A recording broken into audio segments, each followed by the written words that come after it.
ನಮಸ್ಕಾರಗಳು.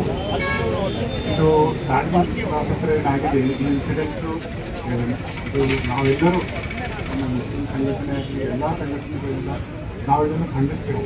ಈಗ ವಿಜಯ್ ಸಿಂಗ್ ಸರ್ ಹೇಳಿದ ಹಾಗೆ ಯಾರು ಈ ವಿಕೃತ ಇದು ಮಾಡಿದ್ರು ಅವ್ರು ಅರೆಸ್ಟ್ ಆಗಿದ್ದಾರೆ. ನಂದು ಒಂದೇ ವಿನಂತಿ ನಮ್ಮೆಲ್ಲರಲ್ಲಿ, ಇದು ಬಸವಣ್ಣನ ಕರ್ಮಭೂಮಿ, ಬಸವ ಕಲ್ಯಾಣ ಕನ್ನಡ, ನಮ್ಮ ಬಸವ ಕಲ್ಯಾಣ.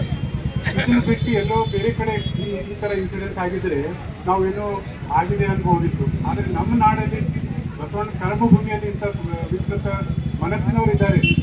ನಂದು ಎಲ್ಲರೂ ನಮ್ಮ ಬಸವ ಧರ್ಮದ ಇವರು ಎಲ್ಲರಿಗೆ ಕರ್ತವ್ಯದವರಿಗೆ ಒಂದು ರಿಕ್ವೆಸ್ಟ್ ಏನಂದ್ರೆ, ನಮ್ಮ ಈ ಬಸವ ಕರ್ಮಭೂಮಿಯಲ್ಲಿ ಎಷ್ಟು ಜನ ಎಲ್ಲ ಜಾತಿಯವರಾಗಲಿ ಎಲ್ಲರಿಗೂ ಬಸವಣ್ಣ ಒಂದು ಜಾತಿಗೆ ಸೀಮಿತರಲ್ಲ, ಅವರು ವರ್ಕ್ ಮಾಡಿದ್ದು ಮಾನವ ಕುಲಕ್ಕೆ. ಸೊ ನನಗೆ ಇದು ಏನಂದ್ರೆ ಒಂದು ವಿನಂತಿ, ಈ ಥರ ವಿಕೃತ ಭಾವನೆ ಯಾರ ತಲೆಗಿದೆ ಒಂದು ಮೆಸೇಜ್ ಎಲ್ಲರಿಗೆ, ನಮ್ಮ ಬಸವಣ್ಣ ಮೆಸೇಜ್ ಏನಿದೆ ಪ್ರತಿ ಹಳ್ಳಿಗೆ ಪ್ರೋಗ್ರಾಮ್ ಮಾಡಿ ಬಸವಣ್ಣವ್ರದ್ದು ಕರ್ಮ ಅವ್ರ ಬಗ್ಗೆ ಎಲ್ಲರಿಗೂ ವಿವರಿಸಿ ಅದ್ರ ಬಗ್ಗೆ ಜಾಗೃತಿ ಮೂಡಿಸ್ಬೇಕಂತ ವಿನಂತಿ ಮಾಡ್ತೀನಿ. ನಾನು ಮಾಡ್ತೀನಿ.